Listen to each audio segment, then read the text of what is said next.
Hey, shalom, guys, and welcome to Wisdom and Torah Ministries. Today's a special type of teaching, answers, and questions that I'm going to be doing. It's based on a email that I received back in February, and I apologize to the sister who sent me the question. She was in need of answers for. She's trying to understand the Torah, and I asked her, send me some questions that you want answers to. She sent me a list of them, and sadly, due to certain personal matters, taking care of my mom and some things, I couldn't answer her right away. And then now I have a little bit more time to focus on these questions. They're very good questions for people who are starting out.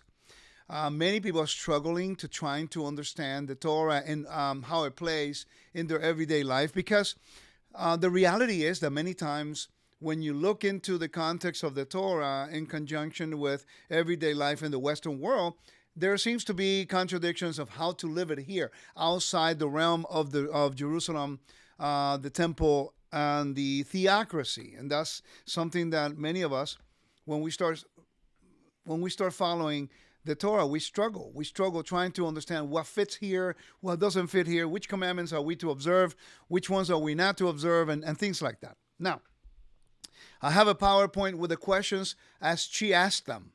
I'm not saying that my answers will be the only and the best answers, but I'm going to give the best answers possible based on all the research that I've done and all the information that I've gathered.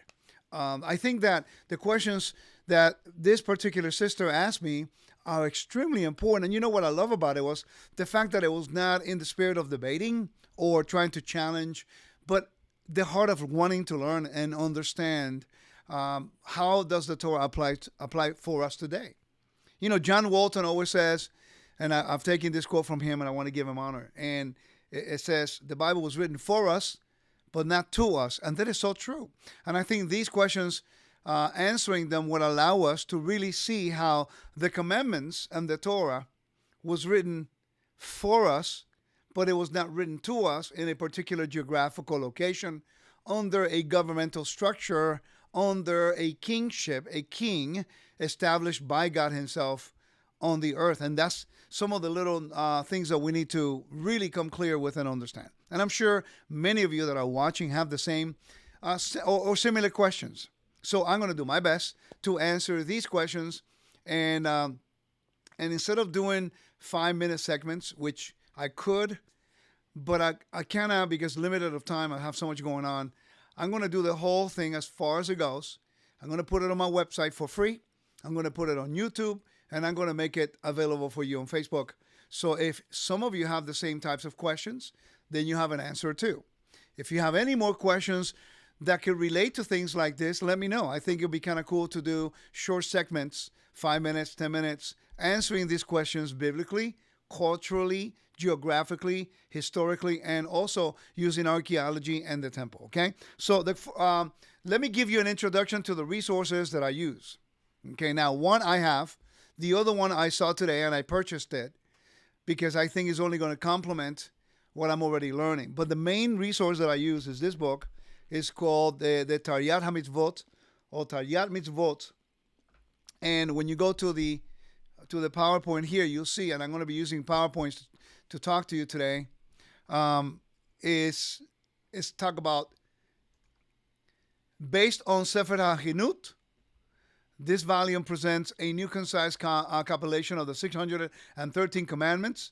Each command is itemized with details all about its performance, its source. In Torah is given and translated, and insights from various classical sources provided. What I really like about this particular resource is that it has, let me see real quick. I want to show you the pages. It's in the screen right here if you can see it. Let me see something real quick. Guys. Give me 1 second as you're looking at the screen here. But what I really, really, really like is that it breaks them down.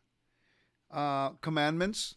If you look at the screen and the recording that I'm doing here, if you're on the social media and you can't see it, please go to my website and you'll be able to see what I mean. But let me show you real quickly. I make copies of these 2 pages. What I like about these 2 pages is that it tells you in this one, it says, for the convenience of the reader, we have included a key of the symbols used throughout this book. Like, for example, it says symbols regarding who, when, and where at the beginning of each mitzvah, of each commandment. Now, why is this important? Because exactly 90% of the questions that my sister is asking is actually in relation to the questions she's asking is actually in relations to whom it apply and where.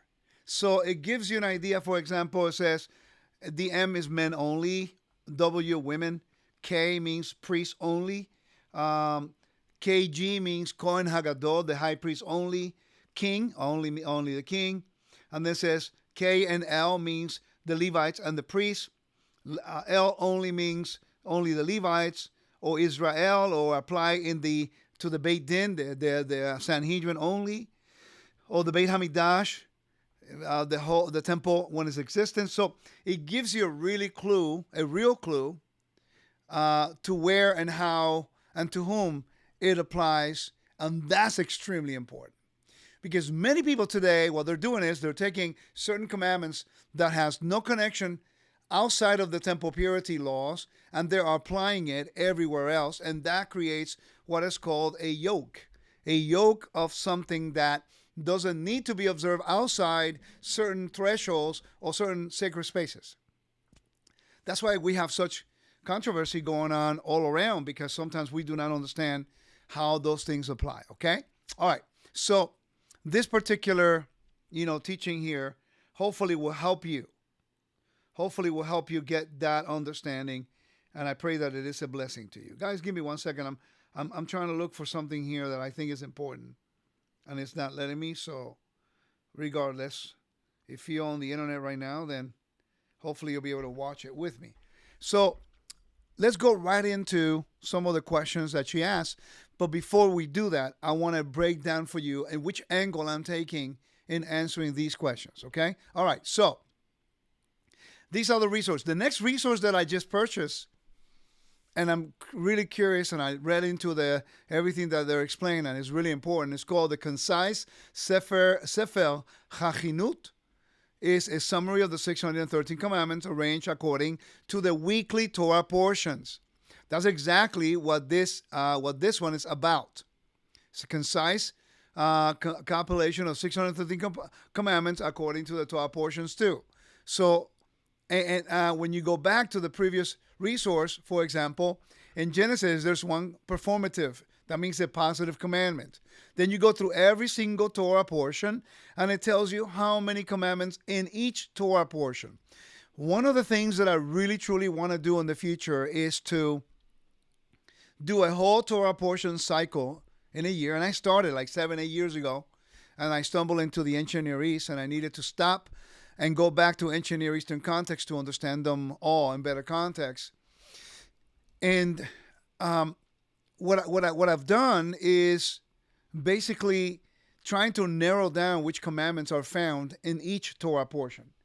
And man, let me tell you, when you understand that, it really makes a lot of clarity for you. Okay? All right. So the next resource that I highly recommend that I've purchased is the one you're looking in the screen right now. Is the Concise Sefer HaChinut, and it's by Rabbi Asher Wasserman, and I highly recommend that. Okay, let's go right into the questions. Question number 1. Am I supposed to stone people when I'm a witness of blasphemy and there are 2 or 3 witnesses? Let's take that first. I am posting the questions exactly as they were asked. I didn't change. I didn't edit. I just wanted to answer them as they were asked. Okay. And I'm not necessarily going to quote you all the verses behind them because I'm aware of these particular things. But before we go into the questions, we need to understand the essence of how to understand the answer, because if we do not put time and space, and then we're not going to understand why it is only limited to certain domains. Okay, this is very important.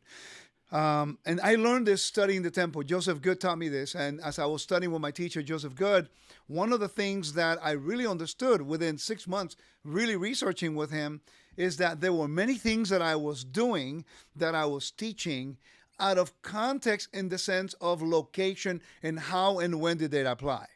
As well as I was not doing a whole bunch of stuff thinking that it only applied to certain domain and certain time frame, and I corrected those things by understanding its context. So I always say context, context, context. And this is so true, particularly now. So when you go into the methodology that I've developed for me, we know that the Bible has permeating themes throughout. We do know that. It has themes that are consistent through the Bible. Okay? And what we need to remember, and we must remember, is that the Bible is all based on covenants. Let me go back real quick. I apologize, guys. This thing's going nuts on me. Right here. The Bible is based on covenants. Covenants is the key to everything, to understand everything in the Bible. We don't have time to go into every aspect of because I want to get to the questions. Then the character of God is based on righteousness and justice. Just like it says in Psalm 89, verse 14 and 15. Righteousness and justice is the foundation of God's throne. Okay, so this is an important thing that we must remember. So righteousness, the character of God, and the essence of the commandment is based on how he executes judgment and righteousness. That's what defines him. That's what makes him distinct than any other. There's no other God, but in the ancient world, there were many gods. So they didn't know what separated one God from the other. And the Torah specifically tells us that the character of God is what sets his foundation and his kingship, his throne. So a covenant relationship is based on the character and the righteousness of this king who is taking care of his people, his servants, based on a covenantal oath and a relationship. The next thing we need to look into is honor and shame. Whatever we do will bring honor or shame to God. Okay? So honor and shame is pivotal to understand from Genesis to the book of Revelation, in what comes into the realm of life and what comes into the realm of death. Okay? Shame, rebellion, sin is all synonymous with death. Okay? There are certain commandments that will bring shame to the house of God. There are defilements that will bring shame to the house of the Lord. Thus, there are certain language that the Lord uses to make a distinction between the realm of life and the realm of death. What is his foundation? What is his expectation of his kingdom? Trying to emphasize his sacred space and how to protect that sacred space. That is revealed through our personal relationships, or how we worship God, into what we eat, and which commandments we observe. Okay, so all of these commandments are really encased into covenants, righteousness and justice, honor and shame. Now, this is just a methodology that I've developed for my studies. People ask me all the time, how do I study? How do I study? This is the way I study.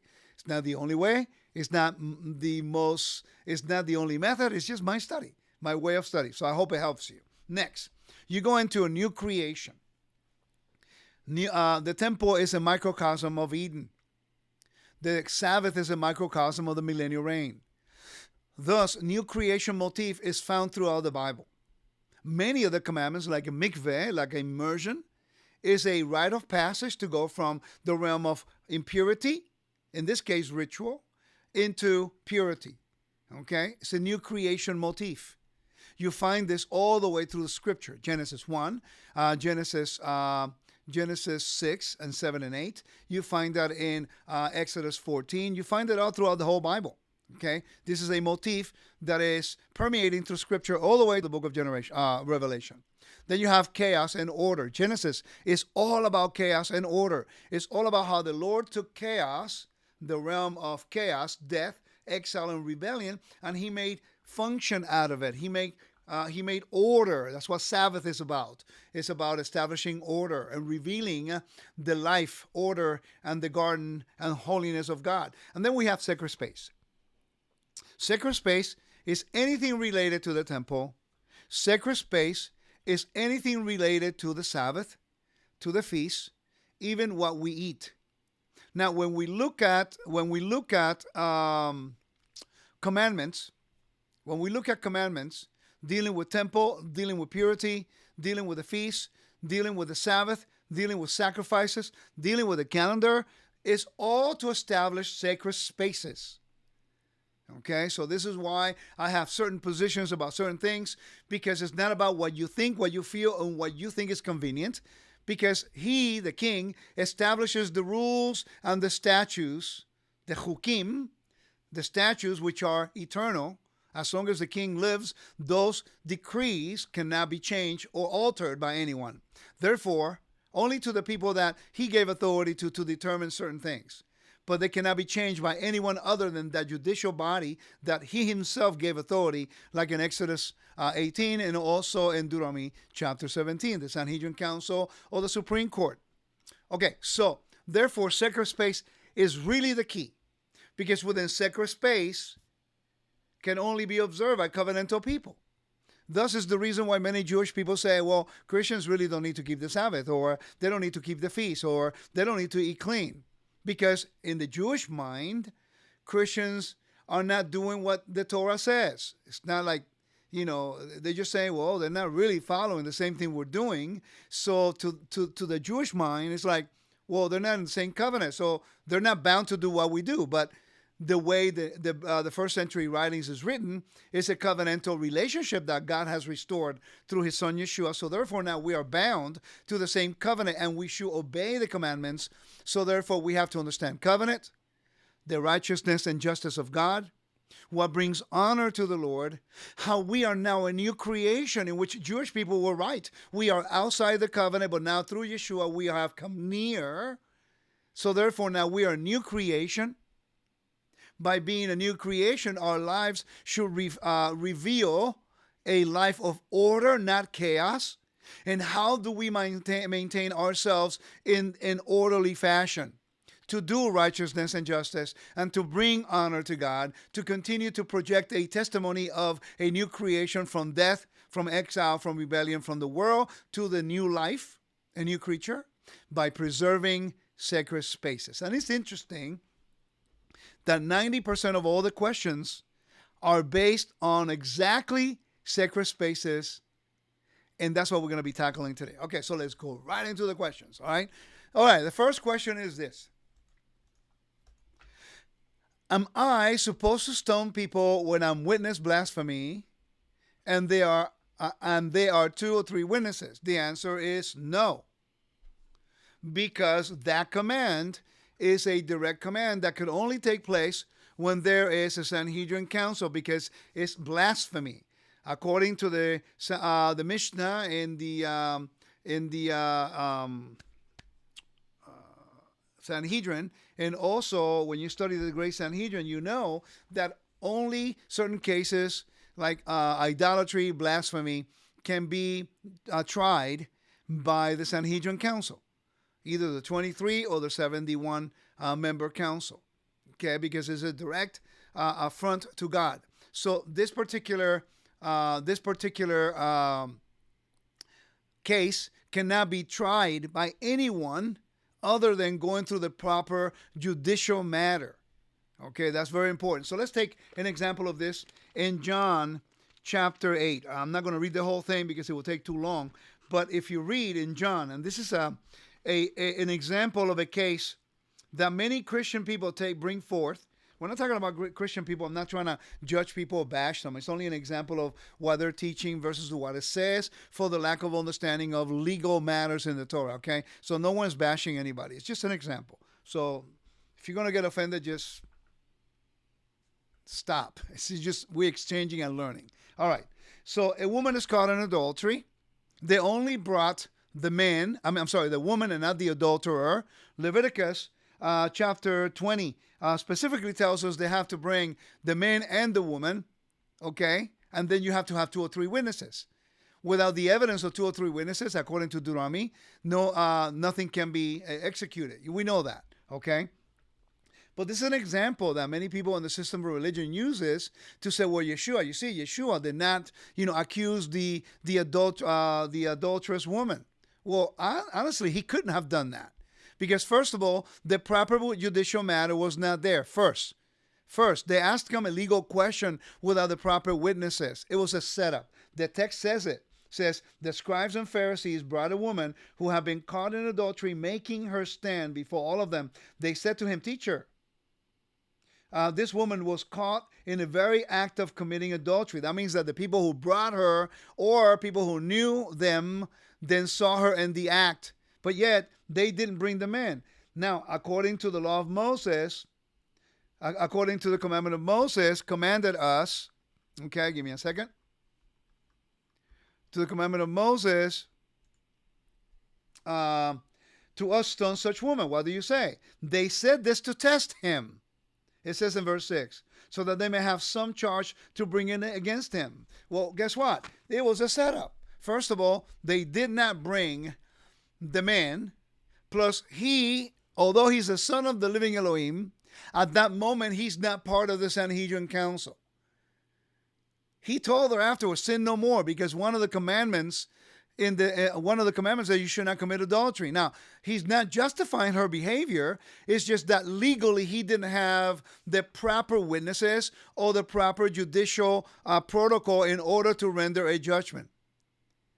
He would have been eliminated as the Messiah if he would have judged her guilty, although she was guilty of adultery, but they did not have the proper judicial procedure. Okay? No one is justifying her behavior. She just got lucky that, in this case, oh blessed, if you want to call it blessed, that the Pharisees were trying to test Yeshua, because according to the Torah, the Pharisees are guilty because they did not take her to the proper procedure, judicial matter. So no, in this particular case, you're not supposed to take anyone if you witness blasphemy, because if not, we will be accused of murdering people, because we are not living today under a theocracy, under a righteous or a judicial court established by priests, Levites, and his men of Israel, because the Sanhedrin was established by men of the priestly line and the Levites and Israel, because of different jurisdictions of law in the Torah, which only they can render judgment, according to Numbers 18 and all the verses in the Torah. Sacrificial things and civil law and such things as those. So in this case, you cannot do it. It says, am I supposed to kill a witch if I saw one? Again, we come back to the same thing. These are judicial matters. These are things that has to be taken care of by the Sanhedrin Council when there is a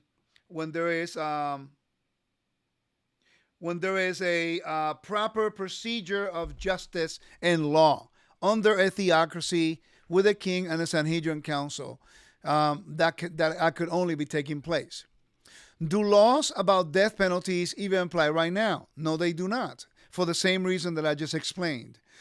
Now, when Messiah returns, people assumed that everything's going to be like so perfect that these things are not going to be carried out.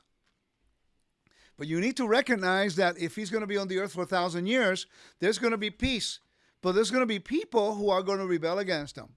And only through the Torah as a legal constitution, and he will have dominion over the whole earth, then those things will be binding. As of for now, we live in a different country with different constitution. Now, we are not to apply Torah laws that are in regards to life and death outside of the proper place where those things can apply, like in Israel. This particular laws can only be applied in Israel under a kingship or a theocracy based on the proper witnesses and the proper rule of law. Okay, there is a distinction. There are other commandments can be carried out every place else. In the land, outside the land, like the Sabbath, okay, and eating clean, living moral lives, loving your neighbor as yourself, and even commemorating the feast or remembering the feast as a memorial. Only certain elements cannot be carried out because there's no temple and there's no sacrifices. So let's continue our reading on that. I already read about, do laws about death penalties even apply right now? It says, is it okay to eat grain and bread if I cannot offer first fruits? Yes, because again, this falls under the realm of sacred space. First fruits offering is only the seven fruits of the land that are taught in the Torah. That's what was presented on Pentecost. I know that today around the world, when people celebrate Pentecost, they bring fruits, all kinds of fruits.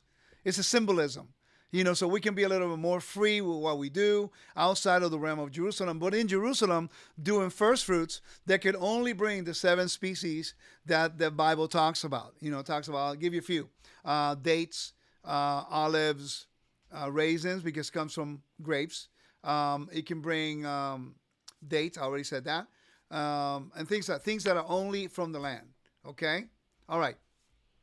So then you have: am I supposed to mix wool and linen and not mix any material for clothing? All right, let's talk about that one. Now, remember that I did a teaching a long time ago about frequencies that I still stand by. But I also understand now that wool and linen was only to be mixed by the priest, the high priest. The high priestly garment contain wool and linen. Only they can use wool and linen. Only use it. Israel could not, because it was also a sign of status. Just like the blue thread in the sitiyot is called techelet. Okay, that was a sign of status. That was the color of divinity in the ancient world. Ancient temples had the blue techelet. They had the blue. The blue represented divinity and royalty and honor. Thus, Israel is a royal kingdom. Okay, that's why that means. But only the high priest could wear a clothes with wool and linen. Okay, Israel could not. Why? Because they're not in the same status of holiness as they were. It meant something. It doesn't mean that the high priest was better as a human being than anybody else. He had a greater responsibility than anyone else. Thus, it was a way to give him honor above all else in Israel.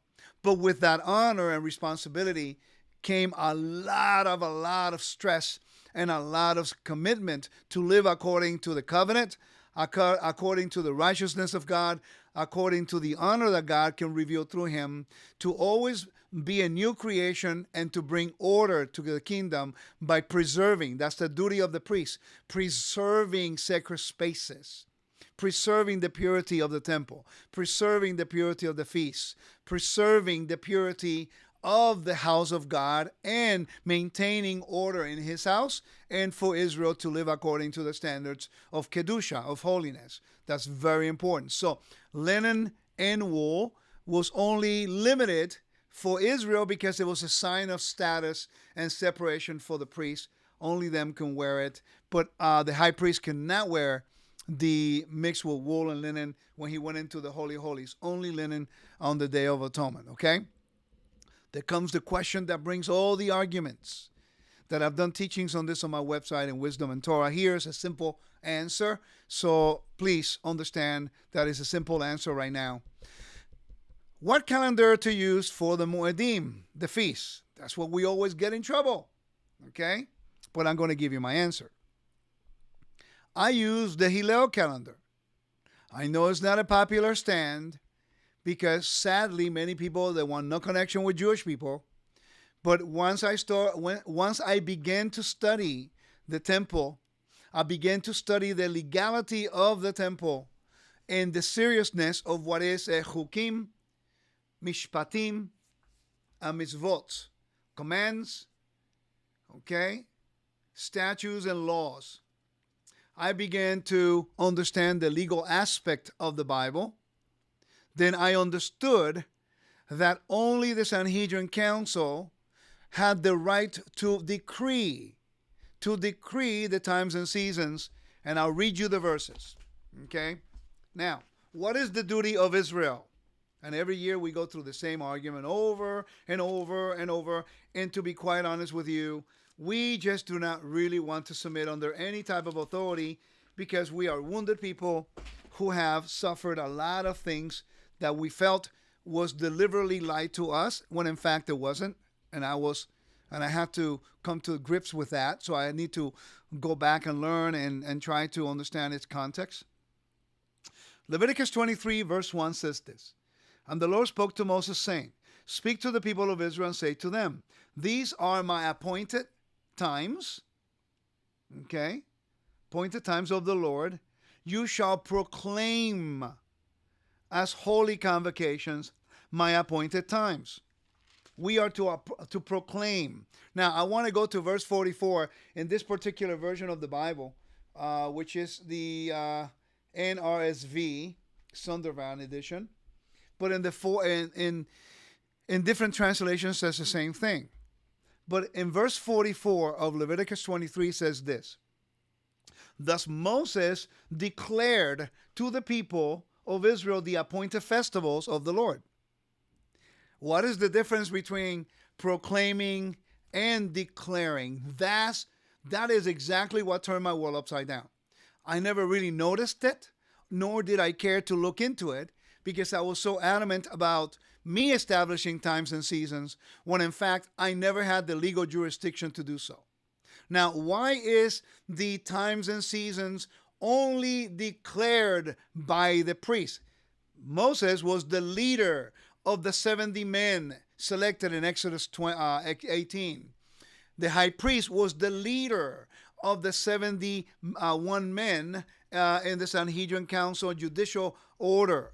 That no one can ever dispute that, okay? Okay, so there's a distinction between declaring and proclaiming. Our job is to proclaim, separate them, make them, proclaim them holy. In Ezekiel chapter 44, Ezekiel 44, verse 23 and 24. It says, the priests, the sons of Zadok, in verse 15, the Levitical priests. Now the Melchizedek one, that's not nowhere to be found in the Bible. Okay? It says, but the Levitical priests, again, not the Melchizedek one, it doesn't say Melchizedek there. It says the Levitical priests. They are the sons of Levite. We have to stop making stuff up. Okay? The descendants of Zadok. The descendants of Zadok. Those are descendants of Eleazar, the son of Aaron. That's a literal genealogical person there. Has a genealogy.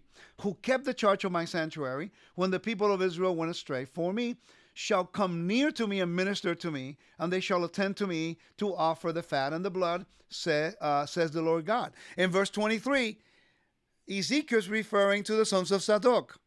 Okay, it says, and they shall teach my people the difference between holy and the common, to show them how to distinguish between the clean and unclean. That is the number one issue we have in the body of Messiah today. Let me ask you all a question. When was the last time you had a study in your local congregation teaching you the differences between holy and profane, clean and unclean? And what are the differences and how do they apply in different domains? That's something that I had to do because for a long time I did not quite understood that. So once I understood it, then I was able to have a more clear perspective of what applied to me and what can I do and why should I just follow because I don't have the legal jurisdiction. Okay, look, if Christians are writing something, we say it. If Jews are writing something, we say it. But you don't find Jewish people arguing. Even the Karaites, they may not agree, but they submit to law because there's law. Okay? But, you don't find Jewish people arguing about Passover or the Sabbath or the feast. You never do. They all keep it. Why? And I asked the rabbi. And he told me, he says, because we understand law. Okay, they understand their issues like in any other religion there's issues. But one of them told me, he said, but we cannot do anything until the Sanhedrin is established, the high priest is set up, and the sacrifices on the altar are binding again. Why? Because every high holiday, every single one of them, Passover, unleavened bread, Pentecost, Yom Teruah, Yom Kippur, Sukkot, every single one of them involves sacrifices. And that's why anything related to the altar, only the priests have the legal authority to decree them official and holy. That is biblical law. That is not me thinking or you thinking that I'm being rabbinical. They are actually doing that right. Okay?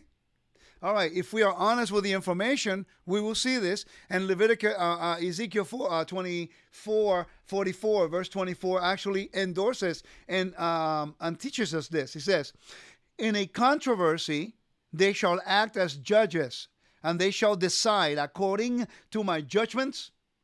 They shall keep my laws, my statutes regarding all my appointed festivals, and they shall keep my Sabbath holy. I want you to really go back and study those verses out. They are the priests, the Sanhedrin Council, who proclaim the feast. Why do they have to? Because it deals with the holy things of the temple. If you go to Numbers chapter 28 and 29, every single one of the high holidays, holy convocations, the pilgrimage feasts, they are all connected with the altar, with sacrifices, with offerings which are holy to God in God's sacred space, the temple. Thus, we can commemorate the feast, but we cannot build an altar in our backyard, and we can slaughter it and proclaim to put the blood on the doorpost, because that is not acceptable according to Deuteronomy 16. Deuteronomy 16 clearly gives an amendment. When they're about to go into the land of Israel, they say, now that you go into the land of Israel, you are not to slaughter the Passover in any of your gates, but only in the place where the Lord will choose. Well, he chose Shiloh for over 300 years, and then they moved it to Jerusalem, and from that moment on, no other place could you either eat or slaughter the Passover lamb, but only in Jerusalem. Thus, you have today the shank bone. The shank bone is a representation of that lamb that was offered in the temple. Now, you can eat lamb if you want to.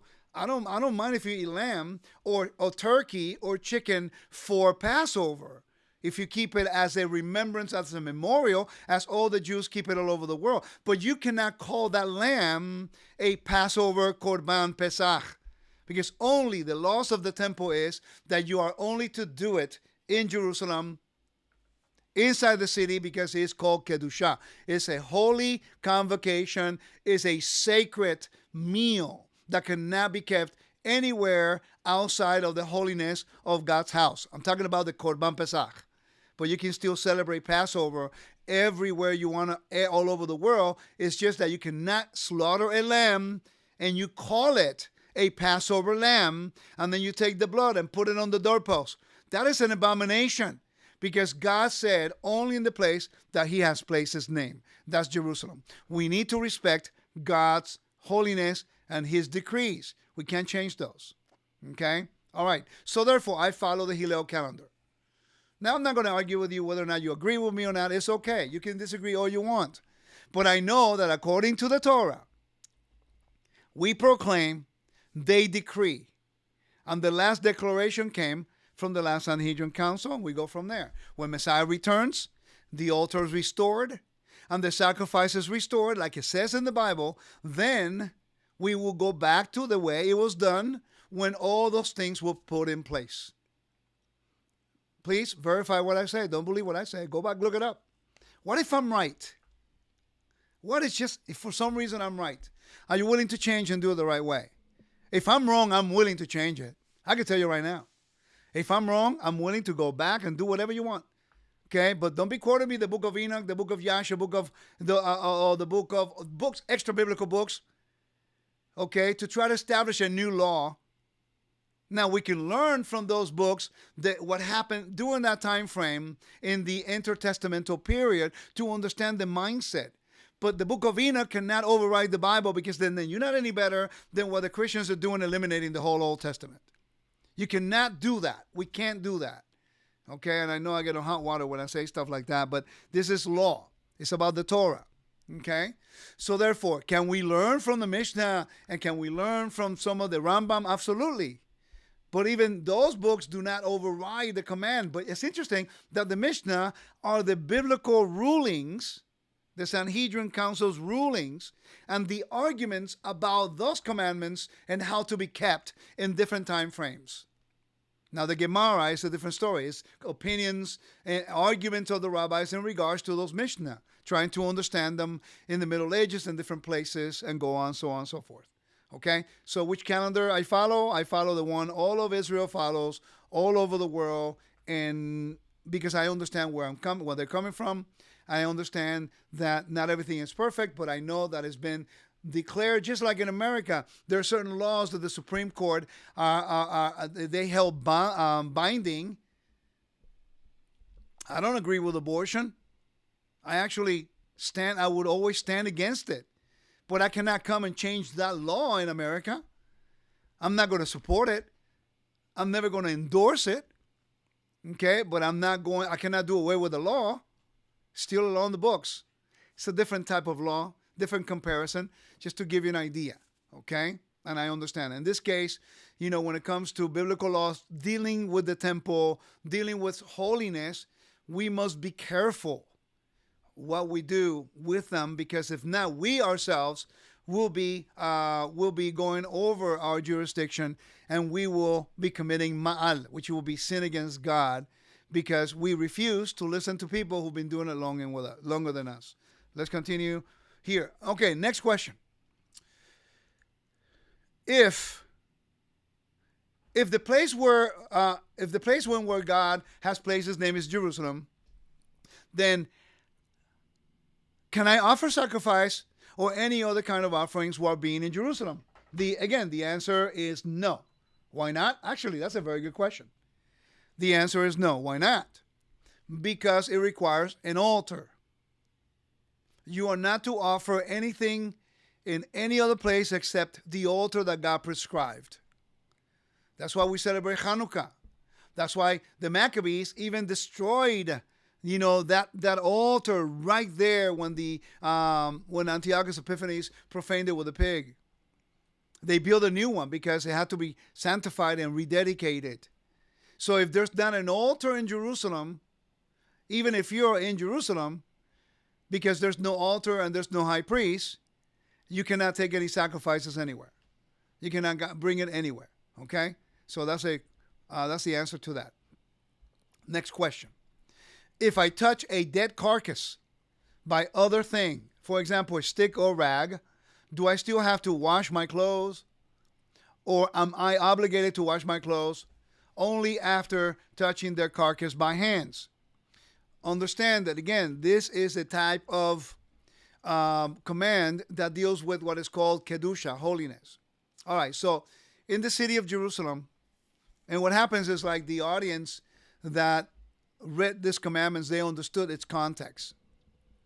A leper could not go into the temple or the city of Jerusalem because the city is holy. And the city represents a microcosm of Eden, where life is supposed to reign. It's all about life and death, the realm of life and death, okay? So to make a contrast between the ancients, underworld deities, and the fertility rituals, anything connected with death, anything connected with fertility was actually considered unclean. Example, a man who had a seminal discharge in the middle of the night, although he didn't do anything wrong, it was considered part of connection with fertility rituals, and because of that, any priest in the temple would be disqualified to offer, although he didn't do anything wrong, but he will be disqualified to do the service, so that no one will say that he was having, according to the ancient Near East, the mindset of having sex with demonic spirits. So what the Torah is doing is trying to set an example of what the holiness of God looks like, that it is not in any way or shape connected with the death of anything, or the underworld, or anything related to fertility rituals. And this is an example of that. If you touch anything unclean, if you're going to go, for example, to celebrate the feast, when you go into Jerusalem, you cannot go up because you touched something connected with death. Thus, you will be ritually unclean to appear before the Lord. But it's called ritual impurity. The fix is easy. You take a mikveh, and then you come back as a new creation. Again, a motif of new creation. When you wait the time allotted for that, and then you'll be clean until after evening. You'll be cleansed and you'll be good. You got to go through the ritual of immersion in order for you to, anyone knows that you no longer have any connection with death. It was actually more psychology, because if you had anything that's touching death, because of the mythology back in the ancient world, God prescribed a way that you will feel ease knowing that you're no longer connected with the underworld or the realm of death, that you are free to come and visit God in His holiness, and you're able to present yourself, if you are morally upright and ritually cleansed. So the commandments in the book of Leviticus is showing us the contrast between the ancient world, the Canaanites and the Egyptians, the Hittites and the Mesopotamians. What it was life to them, it was seeking the favor of the underworld gods of the dead to seek eternal life. In the Torah, death has no dominion over the kingdom of God. So everything in the temple, everything in the Torah is to relate what life is. From the normal relationship to how you render judgment, to how you live your everyday life, even to what you eat and what you touch, so that you do not become connected with the realm of death. Okay? All right, next question. I tried to sit on only some places during my menstrual cycle. The lady who wrote this, who sent like bed, chairs. Try not to sit on sofa or other beds. But if I did sit on other places, are they remaining unclean forever, or will they become clean for other people to sit there someday? Well, it's a very good question. You know, when I travel to Israel, it's kind of peculiar and interesting to watch. I go on El Al, and there's a lot of ultra-Orthodox who travel on El Al. And when they come on the plane, it's quite interesting, to say the least. And it's always chaos, because they sit or they wait by the chair, and they wait to see who's going to sit next to them. If it's a woman who's going to sit next to them, then they try to switch seats, because they don't know if that woman is on her menstrual cycle. But the funny thing is that flight just came in, so they don't know who sat on that flight before. There are different levels of impurity according to the temple, okay?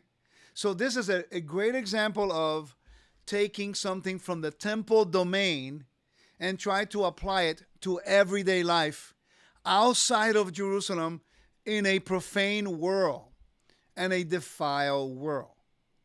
So right now, today, as we know it, because we're not living in Israel where there's a temple and where there is a city of Jerusalem, everywhere you go is defiled.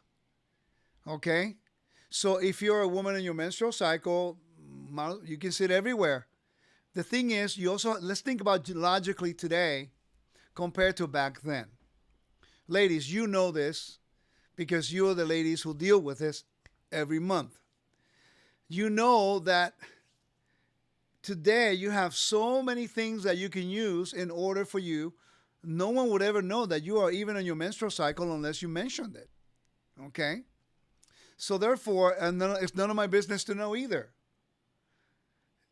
But if we were in Jerusalem, you're not going to go around trying to announce that you're on a menstrual cycle. You would restrict yourself from the holy areas, because back then, a woman in the menstrual cycle, according to ancient Near Eastern mindset, was that women were having an attack by demonic spirits, or that's what they believed. They believed this in the ancient world, that a woman in her menstrual cycle was being attacked by demons, or she was having sex with demonic spirits, just like men who had seminal discharge was having sex with demonic spirits. It's crazy. That's what they believed. So it was also because of loss of blood, it was considered like the realm of death. Not that you are the realm of death, because it's a natural cycle that God created. So that's why there's not a commandment to say that you did anything wrong. You brought an offering for purification. Not that you did anything wrong. Is that maybe you need to come into the temple So you bring an offering for purification after you went through the process.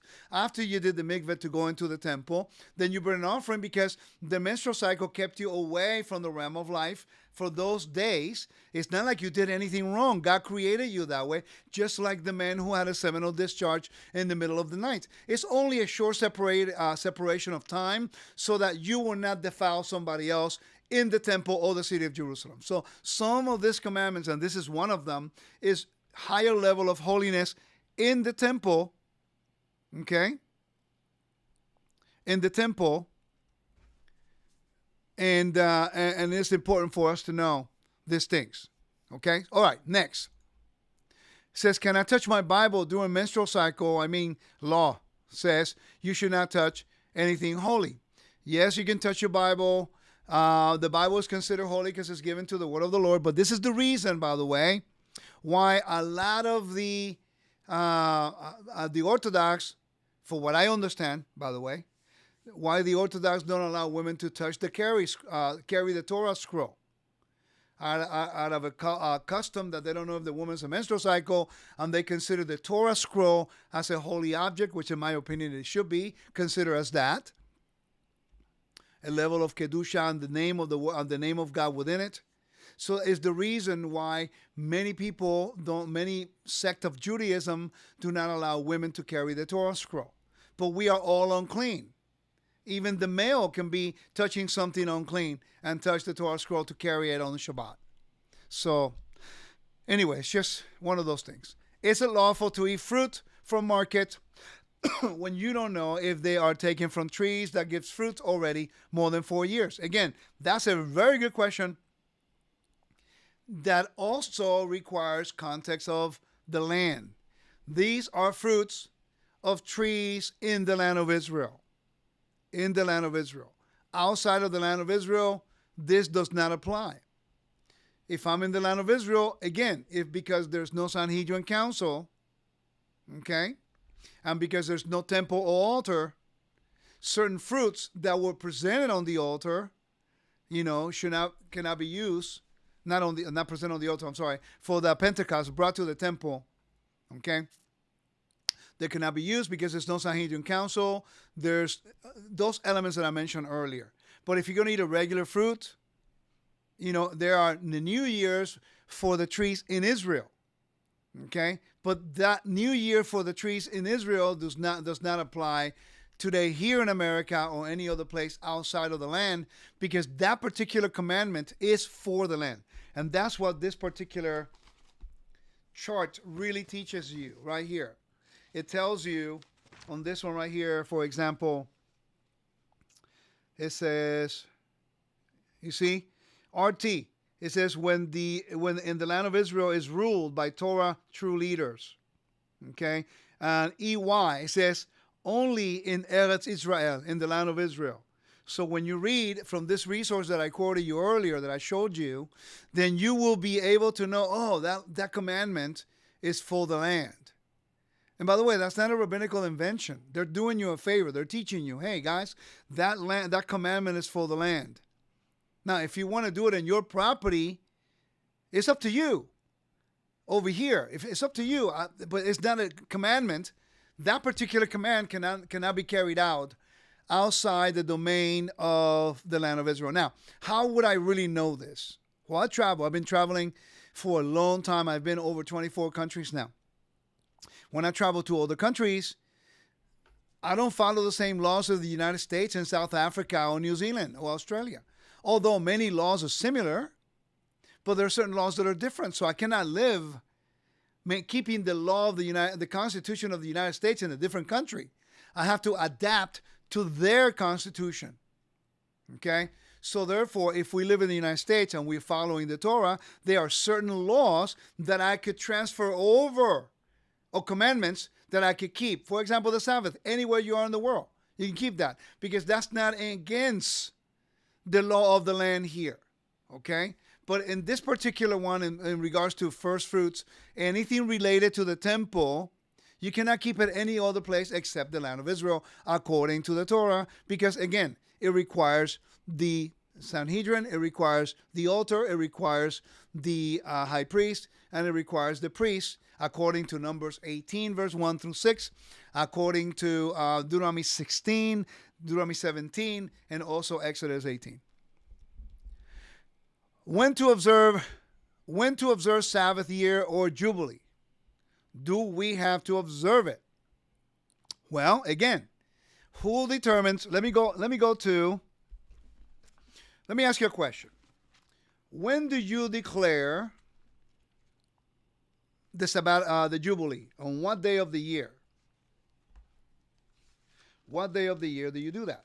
If we go to Leviticus 25, verse 8, it tells you exactly when that happens. And it will come back to the same thing. Sanhedrin, altar, high priest, sacrifices. Watch.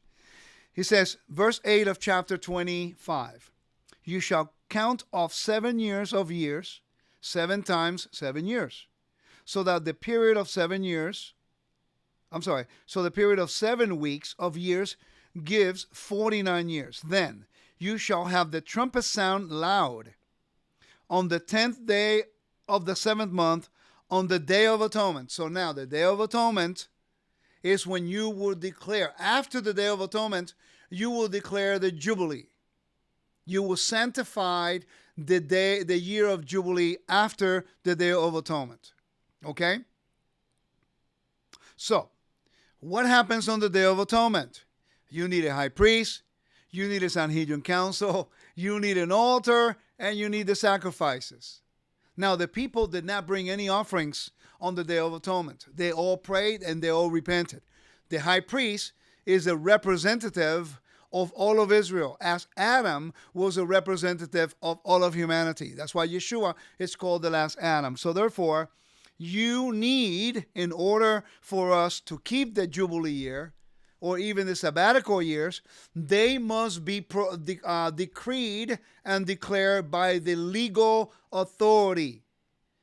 Just like it says in Ezekiel 44, verse 24. Remember that they, only the sons of Aaron, can declare in judgment according to the laws, statutes, and decrees, right, on the appointed times, and keep the Sabbaths holy. Remember, Yom Kippur is a high Sabbath, the holiest Sabbath of the whole year. So it requires the organization of the temple, sacred space. So no, we cannot keep the Jubilee year in the dispersion. We cannot keep the sabbatical year in the dispersion, because that is a command for the land. There's a lot of arguments about that. I don't know how difficult that is, because the Bible says this. Okay? In verse 1 and 2 of chapter 25 says this. The Lord spoke to Moses on Mount Sinai, saying, speak to the people of Israel and say to them, when you enter the land that I'm giving you, the land shall observe 7 Sabbaths of the Lord. 6 years you shall sow your land, your field, and 6 years you shall prune your vineyard and gather in your yield. But in the 7th year you shall have a Sabbath of a complete rest for the land, a Sabbath for the Lord. You shall not sow your field or prune your vineyard. So therefore, it is for the land. With all due respect to all the people who want to keep the sabbatical year and the Jubilee year outside the land, and I know they don't agree with me and I don't agree with them, but I'm not disagreeing with them because I'm just trying to be difficult. I disagree with them because I know how to read. It says, for when you enter the land. It's talking about the land of Israel. It requires more than just saying, this is the year of Jubilee. Listen, you can have the perfect calendar. You can have the perfect timetable. But if there is not a Sanhedrin, an altar, and sacrifice, because the command of the Jubilee is connected to the Day of Atonement, then you cannot keep the sabbatical year and the Jubilee on your own accord. The Jewish people don't even do it. They know they cannot do it. So we come yesterday and now we change everything. So something to think about, okay? All right. Let's go to the next one. And it says, during the Feast of Trumpets, do I have to blow a trumpet? Actually, no. But people do. But it's interesting because in Numbers chapter 10 tells you who are the only people When the altars rededicated, and this is for not now, okay, not now, but the altars rededicated. Numbers chapter 10. Let me try to find it. Give me a second, guys. The silver trumpet. If you read from verse 8 to verse 10, it says this. The book of Numbers, chapter 8, verse 10. The sons of Aaron, the priests, the sons of Aaron, the priest, shall blow the trumpets. We're talking about the silver trumpets and also the ram's horn. Okay, remember that. Why is it only the sons of Aaron? Again, is Yom Teruah. Numbers chapter 28 and 29 tells you that on Yom Teruah it requires sacrifices. It's called a musaf. You can find all of the information in this book that I have right here that you can get. It's called the Avodah HaKorbanot. Okay, this book right here tells you all about everything that took place in the temple and how they did it. Okay, so if you look into Yom Teruah, it requires offerings. The Musaf, it had offerings done that day. So the Sanhedrin Council have to declare the new moon of the 7th month. They proclaimed it holy. Immediately they sound the silver trumpets, and immediately they put the offering on the temple that morning, because you declare the new moon in the evening. So watch. It says, the sons of Aaron, the priests, shall blow the trumpets. This shall be a perpetual institution for throughout your generations.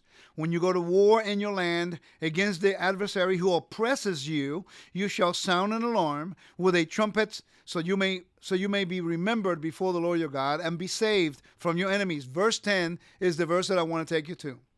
Also, on your days of rejoicing, on your appointed festivals, and at the beginning of your months, you shall blow the trumpets over your burnt offerings and over your sacrifices of well-being, and they shall serve as a reminder of your on behalf of the Lord your God. I am the Lord your God. So the text is quite clear. Numbers chapter 10, verse 10 tells you. Verse 8 says, only who can do it in the temple and when they can do it in the temple. So today, because there's no temple, if you have Yom Teruah, you blow the trumpet. But when the altar is restored, when the temple is restored, and when the sacrifices are restored, you cannot blow the trumpet any which way you want. Because the Torah says only certain people can do it. That's not trying to limit you. Is because it's connected with the holiness of the temple. Remember what I told you? Sacred space.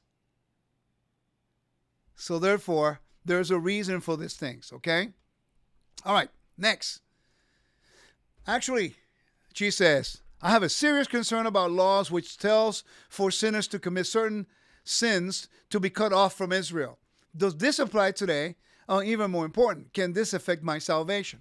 Salvation is a gift. That's a great question, by the way.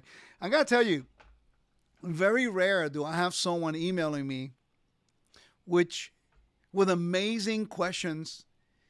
And you can tell by the structure of them. And I asked her, please write down the questions you would like me to answer. And again, please forgive me for not answering them sooner. I've been dealing with a lot of stuff this whole year, and it's been challenging, but I'm good. Thank God. My family's good, thank God. And, my mom is healthier. It's getting healthier. Let's keep her in prayer. But I couldn't do it earlier because my mom was a little delicate with health, but she's doing better. Praise the Lord for that. But I'm getting to it now.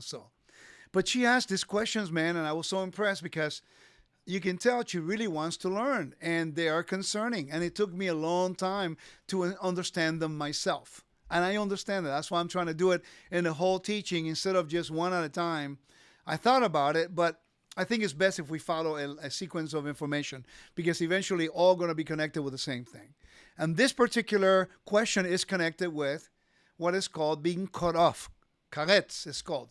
It's called cut off. Now, it's interesting because for what I've noticed so far, everything that is called to be cut off from the land or from the people is always dealing with those who transgressed willfully or sometimes out of ignorance, or 90% of the time is willfully the holy things. Okay? When you transgress sacred space. Like, for example, if you commit adultery, cut off, you die. Or you died earlier than you're supposed to. It's called divine judgment, according to some of the rabbis, they call it. And this particular question, let me read it again. I have serious concern about laws tell for sinners, which tells for sinners who commit certain sins to cut off from Israel, to be cut off from Israel. Does this apply today? Even more important, can this affect my salvation? Salvation is a gift that God gives those who are loyal to the covenant. Now, do I believe once saved, always saved? No, I do not believe that. I do believe, however, that if we are loyal to the covenant, God will not ever take that gift away from us. But the person can reject the gift by willfully rebelling against the will of God and rebelling against the one who gave the gift. In other words, God does not take it back. The gifts of God are irrevocable, but we can reject it by our willful disobedience, not respecting his commandments, not respecting his sacred space, willfully rebelling so that we are now in the realm of death, bringing the realm of death into the camp. And if you really study, a lot of the reasons why someone is cut off is because they are willfully bringing death into camp, where it's holy. Now you're not transgressing against the people. Now you are transgressing against the holiness of the Lord. And remember, God cannot dwell where death is. Okay? Death has to be defeated. That's what the camp of Israel was supposed to represent in the wilderness. That's what the temple is supposed to represent. That's what the city of Jerusalem was supposed to represent. The environment of what God dwells. There is life, and death cannot exist. Thus, the lepers, women on her menstrual cycle because of her condition that week, and men with a seminal discharge because of what happened during that night or during the day, or the act of sexual intercourse between a husband and a wife, that is actually God ordained to do, but because you have to be cleansed to go into the temple or go into the city. It doesn't mean you're not allowed, or in this case, go into the temple because people live in the city. God does not allow that there, because of fertility rituals done and performed in the ancient Near East. They wanted no connection with that in the temple, so that no one would ever say that the servants of God were worshiping the underworld in the temple, or they were having fertility rituals. And thus is the reason why women were not allowed to be priestesses. They were not allowed to be priests in the temple, because of some countries in the ancient world, they did have temple prostitutes. They also have priestesses, okay? Another question. If a person ate bread during a feast of unleavened bread, if a person ate leavened bread during feast of unleavened bread, should be cut off. How can I be sure when is this feast? Okay, again, many people who are learning about the Torah, you make a mistake. There's a difference between a willful act with intent to rebel versus an unwillful something that you just didn't know you did wrong and you found out and you repented. The sacrificial system quite outlines those differences. Why eat unleavened bread during that whole week? It's a feast, by the way. Supposed to have feasts during unleavened bread, but not touch any leaven. Because again, the fertility rituals of the ancient world. That's really the reason. So if at the time of the temple you were eating leavened bread, okay, in the city, and that applies in every domain, by the way, then the nations will think that you're worshiping God the same way that the nations worship their underworld gods. That's really the whole thing that I found is all connected with the underworld deities, with the underworld. That's why during only that week, don't you realize that in the month of Nisan in the ancient world, almost all nations, except the Egyptians, but almost all the nations began the agricultural cycle during that month? Talking about the Levant, Mesopotamia, all those places, because of the geographical location they're at. Okay? So therefore now they're starting the new year based on the rains. Okay? So they all did fertility rituals during that month, because they believed that Mother Earth was having sex with the god of the storm, in this case Baal, and they believed the rain was the sperm of Baal having a cosmic sex with the earth, Ishtar or Astarte. And any fruit that came out of it was dedicated to the fertility gods. All right, so I remember reading an article years ago in which it was said that that leaven was also worshiping the underworld gods, worship of Moloch. I have to look that article again. Okay, that's why honey is not used in the temple either. Okay, because it was all connected with the underworld deities. So therefore, anything related to the underworld is not used in the temple. And I believe this is one of those things, like leavened bread. Leaven is not used on that. In Egypt, by the way, they used to do that during the month, I think, of Nisan, do leavened cakes. I can't remember if it was for the god of the river Hapi or Osiris. I'm not sure right now, but I got to go back to my notes and look that up. Another question, and I think I'm almost done here pretty soon. I'm taking a long time, I know, but these are required. And by the way, she's been waiting since February, and I owe her my time and the best that I can. And I'm letting you guys doing this live because I want you to join me, because I'm pretty sure some of you have the same questions. Okay, now if you don't agree with me on something, don't be quick to disagree. Just go back and look those things up. Validate them, verify them. That way it can be edification and a good topic research for you. It can really help us understand a lot of this stuff. All right, let's continue. All right, this is an interesting one. It says, are we completely sure that Sabbath is from Friday evening sundown to Saturday sundown? Well, as far as I can find out, yes. Even Josephus made mention in one of the, I can't remember if it was Antiquities of the Jews or, War of the Jews. I can't remember. The story of Apion, I can't remember. But he's talking about that, how some of the ancient countries wanted to, also observe the Sabbath. They're observing that. Why does the Sabbath begin in the evening? That's the question. I know there's a move right now of people doing it during the afternoon, during the day, which shows the lack of understanding of cosmology and chaos and order. Because in creation, it's quite clear that God began his creative process of bringing function from chaos. Tohu vavohu, chaos and desolation. The earth was empty and desolate. It had no function. It represented death. It represented chaos. So therefore, God brought order to the cosmos. He brought order to the cosmos. Remember, they came out of Egypt. And in Egypt, God brought complete chaos to their cosmological beliefs.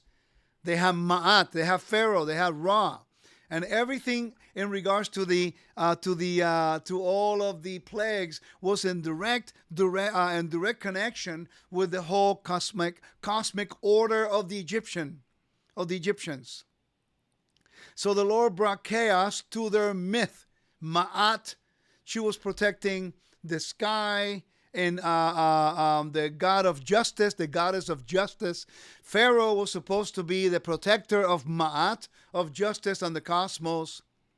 The story of Ra, in that when the sun went down, a cosmic war began between Ra, the god of light of the sun, going through the sea of the heavens in a boat, and he will wage war against the serpent or the big dragon. And then when the sun will come up every morning, to them that was a resurrection motif, because Ra had victory, thus we are now back in order.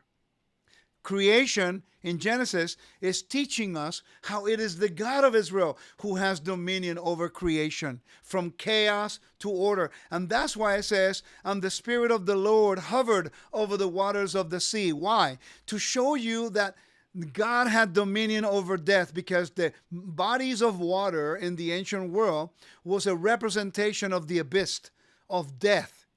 Okay, of the underworld, which the world was desperately looking to figure out how to gain eternal life. So therefore, God says, and the Spirit of the Lord hovered over the waters of the sea. That means God has dominion over death, chaos, and exile. And that's why you have the flood, which was caused by God. And then they came out of the boat on dry ground, just like Genesis 1 and 2, in the time of Noah, on a historical day, the day of trumpets.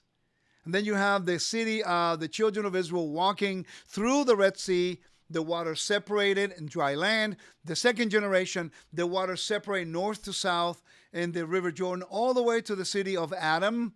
And then you have, Yeshua walking on water. Why did he walk on water? To show Israel that the God whom he comes to restore his Torah has dominion over the underworld, has dominion over death. That's why the book of Revelation chapter 21 says that there will be a renewed heaven and renewed earth, and there will be no sea. And then verse 4 tells you because death will no longer exist. There's going to be order again. So Sabbath begins in the evening. Why? So that we can proclaim, remember Leviticus 23? So we can proclaim that God is king, that God gave order from chaos, life from death. So the candles that everyone objects to do because, that's not in the Bible, it has a meaning. It's a rite of passage that reflects that we are Israel's the light of the world in the midst of chaos, and that we, Israel, in the midst of chaos, in the midst of profane world, in the midst of death, we are proclaiming the sacred space of the Sabbath, and we are saying that he rests, he rules, he is king, and we are his kingdom who proclaim his sovereignty over the earth. That's why it begins at night. There's a reason for it. Stop changing the Bible, people. We don't have the authority to do that. The law says, if anyone in all of your offspring throughout your generations approaches the holy thing, again, that's the context, the holy thing that the people of Israel dedicated to the Lord, that is your answer. While he was in uncleanness, that person will be cut off from my presence. Please say what does it mean? Well, you actually gave me the answer in the question. Because you said it, if anyone of all your offsprings throughout your generation approaches the holy things that the people of Israel dedicated to the Lord. That could be your first fruits. That could be a tithe. That could be the calendars. That's holy. That could be the name of God. Oh, Lord, have mercy. The name of the Lord. Yod Hevave is Kadosh. Don't be using it from crazy conversation. Okay? The sacrifices, the temple, the city, the command, everything that is holy, the priesthood, the offerings, everything that is Kadosh. If you change them, if you transgress by willfully speaking against them, you are speaking against the God who declared them holy. Are you sure we want to fight against God? Maybe we just do not understand how they work. I choose to believe we just do not understand, and in our zeal to try to understand, we make a lot of mistakes. That is terrible for us.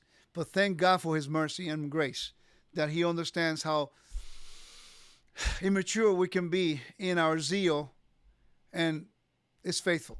Because if the temple was standing today,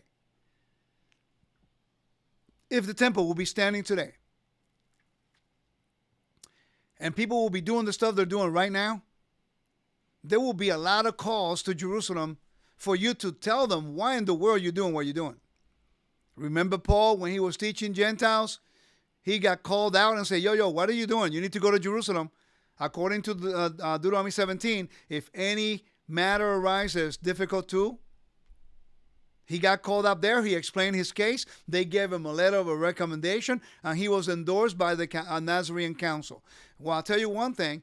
If the temple will be standing today, and you call yourself part of Israel, and they saw you doing sacrifices on Passover, putting the blood on the doorpost, you will be in big trouble. They will call you out. What are you doing? Who gave you the authority? And by the way, are you a son of Aaron? And why are you doing it all the way over here according to what against the Torah? We have so much to learn, guys. And these questions really open up the conversation. All right? So I highly recommend you consider looking more into it. All right. So you gave me the answer in your question. The holy things dedicated to the Lord, those things that are korban, no one can touch, no one can change. We have to be very careful because they fall under the realm of sacred space. Let me give you a biblical example. Remember the king of Babylon when he decided to take the vessels and drink wine from the vessels of the temple? He died that evening because that was separated for God. And by him using something sacred to the God of Israel, he was making an affront to the authority, to the kingship, and the honor of God. Thus, he died that evening. And worse, he lost that kingdom to the Persians. All right.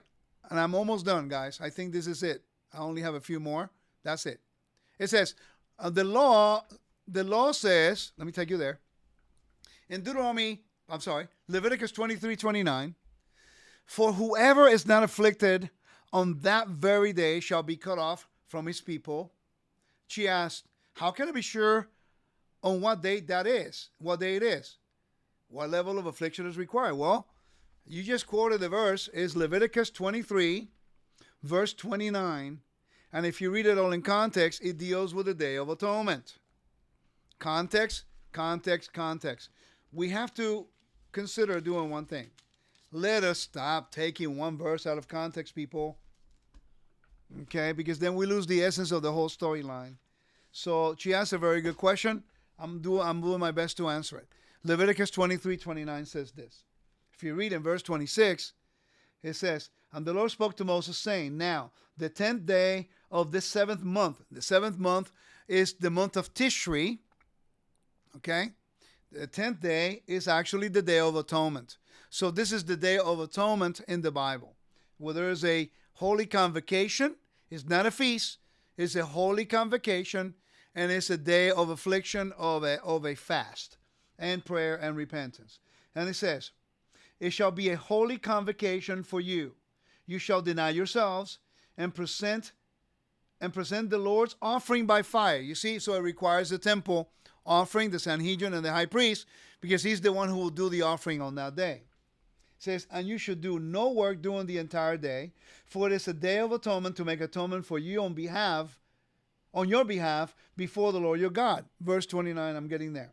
For anyone who does not practice self-denial, who does not does the repentance on the fast when the temple was standing during the entire day shall be cut off from the people, because it's a chukah, it's a statute, it's a decree by a king. This is what I want you to do on this day if you're going to present yourself before me. When the temple was standing, when this high priest was officiating, and when the altar was operating, all of Israel, they needed to fast during the Day of Atonement. Now, this is a fact. You can argue all you want, but that's the way it was done, according to temple protocol. So it's the day that it's talking about is the Day of Atonement. And in this case, it's talking about in the land of Israel, when the high priest was officiating, all of Israel needed to be, not necessarily in Jerusalem. You went up if you wanted to, but it's not a pilgrimage feast. So therefore, you can be anywhere in the land of Israel, but you have to make sure to do the prayers and you have to make sure to do the fasting. But I'm pretty sure a lot of people went to the temple for this important time, because 5 days later, you will be celebrating the Feast of Tabernacles. Okay? So, all right. So I think I answered that. If anyone is clean and is not on a journey, fails to keep the Passover, that person shall be cut off from his people, because he did not bring the Lord's offering at the appointed time. You just gave the answer there too. This is for the second Passover. There's a distinction. Who is not clean and is not on a journey. Okay, if anyone who is clean and is not on a journey. In other words, if you are in Jerusalem or in Israel and you are ritually cleansed, but that day you just didn't feel like going to Jerusalem, then that is a willful intent. That is a willful intent. That's the reason for cutting off, because it's an appointed time that is a chukim. Chukim are decrees. All the feasts and the holy convocations are appointed times. They are chukim. They are, by law, we have to present ourselves before the Lord. He is our king. Okay? All right. So if you are clean and you refuse to go up to Jerusalem, that is basically, in a simple way, saying when you have a kid who you tell them to do something, they refuse to do it. I don't want to. I ain't going to do it because I just don't want to. That's the intent. So the Lord says, if you refuse to meet with me at my appointed time, if you're able to do so, or if you're not in a long journey, if you're unclean, don't worry about it. There's a second Passover.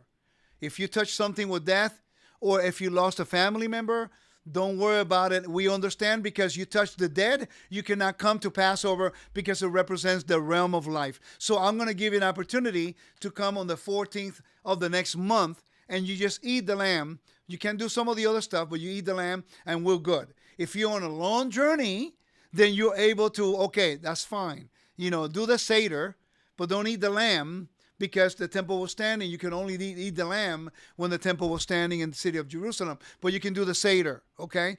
But if you're clean and you just don't want to go up and you're not on a long journey, then you got problems. Because that means that you refused to come see me, that you have issues with your God, that you have issues with your king.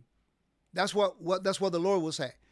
So therefore, why should I have you in my kingdom when you don't want to be part of my holy convocations, my feast days, my special times that I'm calling you to meet and have intimacy with me and fellowship with me?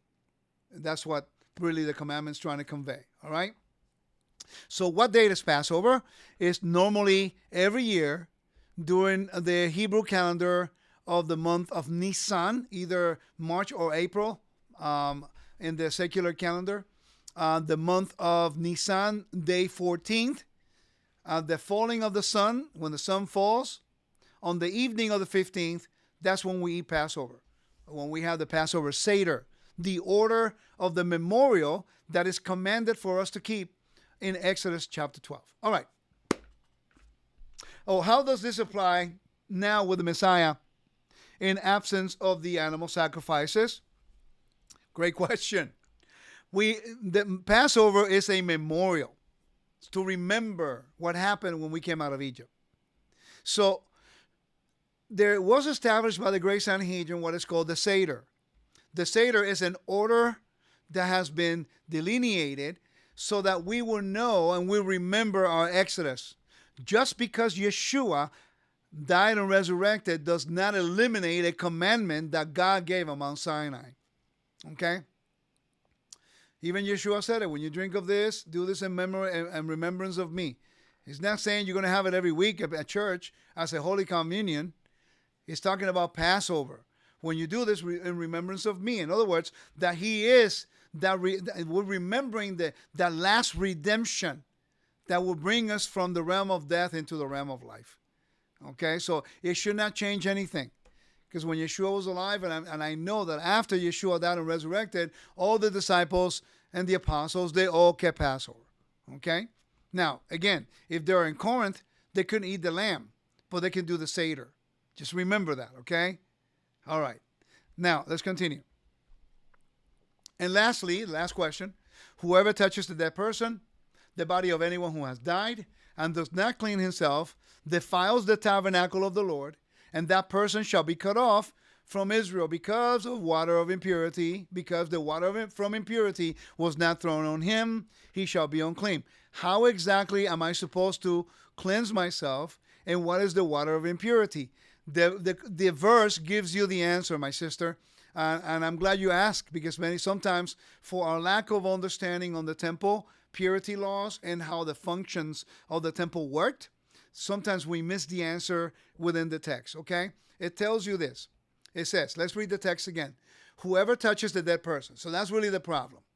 The body of anyone who has died and has not cleansed themselves defiles the tabernacle. You see? So it means if you go to the temple, you will defile the temple, again, because it's sacred space and it represents the realm of life. So when we understand temple purity, holy and profane, clean and unclean, then these questions are easily answered. Not because we're smarter than anybody else. It's just that we go right from the essence of what holiness comes from. It comes from the temple. It comes from the tabernacle. And here clearly the context is preserving the center of worship of holiness of God, which was a tabernacle that later transferred to the temple proper. And these questions are all directed and connected with the holy things in the temple. That's why, guys, how many of the questions asked today were connected with the temple? Go back through this teaching and you'll see what I mean.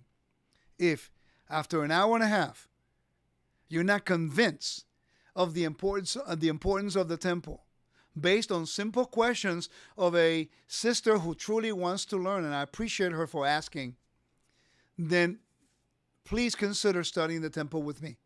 wisdomintorah.com. You can go in there, study the temple, and allow yourself to grow in the beautiful things that the Torah has to give us in proper context, according to the holiness, according to the sacred spaces, and according to the covenant of the God of Israel. May the Lord bless you and keep you guys. Thank you for joining me. And I pray that today was a blessing to you, challenging, maybe pushing you to keep searching and researching and validating information. Amen? And I promise you that if I need to fix something, I will do it to you. So don't believe what I say. Go back and validate and verify. Shalom to all of you. Bye-bye.